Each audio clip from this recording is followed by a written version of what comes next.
শুরু করতেছি মহান সৃষ্টিকর্তার নামে। সম্মানিত দর্শক বন্ধুরা, আশা করছি আপনারা সকলেই ভালো আছেন আর আমিও ভালো আছি।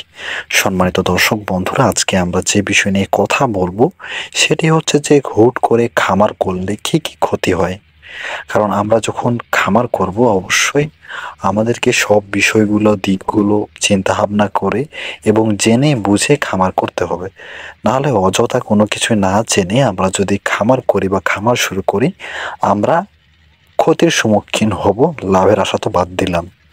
তো এই জন্য খামার করার আগে অবশ্যই আপনাকে বা আমাকে বা যারা খামার করবেন তাদেরকে যে বিষয়টা নিয়ে খামার করবেন, গরু হোক, ছাগল হোক, ভেড়া হোক, যে কোনো পশু পাখি হোক বা প্রাণী হোক, সেই বিষয়ে আপনাকে যথেষ্ট জ্ঞান থাকা দরকার, যাতে করে কোনো কিছু সমস্যা হইলে আপনি যেন সেটা সমাধান করতে পারেন। আদারওয়াইজ এগুলা না শুরু করাই সব থেকে ভালো হবে না জেনে। তো ভেড়া খামার ক্ষেত্রে ঠিক সেরকম, আপনি যখন খামার করবেন অবশ্যই আপনাকে যে মূল বিষয় হচ্ছে যে আপনি খামারটা কি জন্য করবেন, বাণিজ্যিকভাবে খামার করার জন্য নাকি এমনি শখের বসে। এখন দেখুন, আপনি যখন একটা লাভের জন্য খামার করবেন বা লাভের আশায় খামার করবেন, অবশ্যই সেটাতে মেন ফোকাস রাখে যে আপনার ভেড়া নির্বাচন করার ক্ষেত্রে।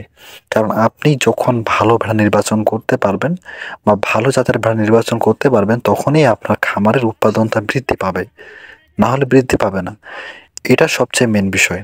তো অবশ্যই আপনাকে খামার করার ক্ষেত্রে বা যখন খামার শুরু করবেন অবশ্যই আপনাকে ২-৩টা খামার ঘুরে দেখা প্রয়োজন, যে আসলে তারা কিভাবে খামারটা শুরু করছে এবং কি কি ভেড়া দিয়ে তারা করে, কিভাবে তাদের গ্রোথটা হয়, যে এত দ্রুত খামার বা এত দ্রুত কিভাবে তাদের ভেড়াগুলো বৃদ্ধি পায়।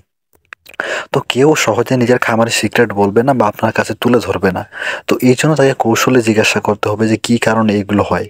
এখন যদি আমি আপনাদের বলি, আপনারা যদি সব থেকে ভালো চান, আপনারা সংকরায়ন করবেন। সংকরায়ন বলতে যে কয়েকটা দেশি ভেড়া লাগলেন, কয়েকটা ক্রস ভেড়া লাগলেন এবং কয়েকটা গাঢ় লাগলেন। কারণ দেখেন যে বিভিন্ন ভেড়াগুলো বিভিন্ন সময় বাচ্চা দেয়। আপনার দেশি ভেড়া 6 মাস পর পর বাচ্চা দেয় এবং আপনার ক্রস ভেড়াগুলো ঠিক 6 মাস পর পরে বাচ্চা দেয়, কিন্তু তারা বছরে 2টা বাচ্চা দেয়। অর্থাৎ 6 মাস 7 মাস পরে একটি এবং পরে 7 মাসে একটি, অর্থাৎ 14 মাসে একটি করে বাচ্চা দিবে। এবং গার্লের ক্ষেত্রে তারা বছরে একটা করে বাচ্চা দেয়। তো আপনি যদি খামারে লাভ করতে চান বা উৎপাদন বৃদ্ধি করতে চান, শুধু একটা জাতের ভেড়া দিয়ে আপনি কখনোই খামার বৃদ্ধি করতে পারবেন না। যারা খামার আছে তাদের দেখেন যে তাদের ক্রসও আছে এবং গাড়ালও আছে, তারা উভয়ই ভেড়াগুলো পালন করছে, এই জন্য তাদের খামারের বৃদ্ধিটা দ্রুত পাচ্ছে এবং তারা যে উৎপাদনগুলো পাচ্ছে বা যে বাচ্চাগুলো প্রোডাকশন হচ্ছে সেগুলো বিক্রি করে তারা অর্থ উপার্জন করছে। তো অবশ্যই আপনাকে এই বিষয়গুলো জেনে রাখা প্রয়োজন, যে আসলে কোন জাত দিয়ে বা কোন জাতের ভেড়া দিয়ে খামার করলে আমার সব থেকে ভালো হবে।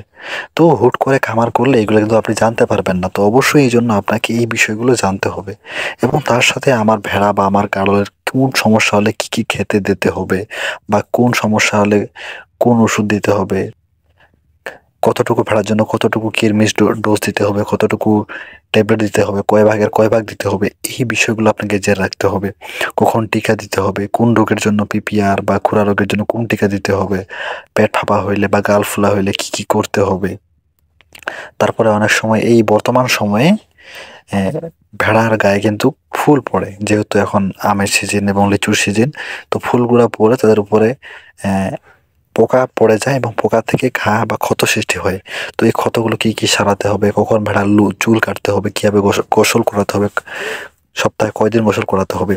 তো এই বিষয়গুলো ছোট ছোট হলেও অনেক গুরুত্বপূর্ণ খামার করার ক্ষেত্রে।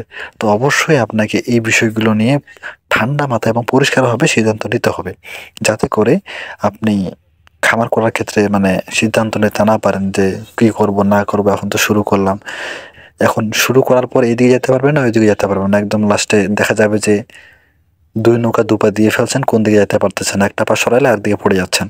তো অবশ্যই আপনাকে এই বিষয়গুলো অবগত থাকতে হবে এবং জানতে হবে, যাতে করে আপনি খামার করার ক্ষেত্রে কোনো রকম ক্ষতির সম্মুখীন না হন। এবং ক্ষতি যেন এমন হয় যেন বেশি পরিমাণ না হয়, অল্প পরিমাণ হয়, যাতে করে আপনি সেটা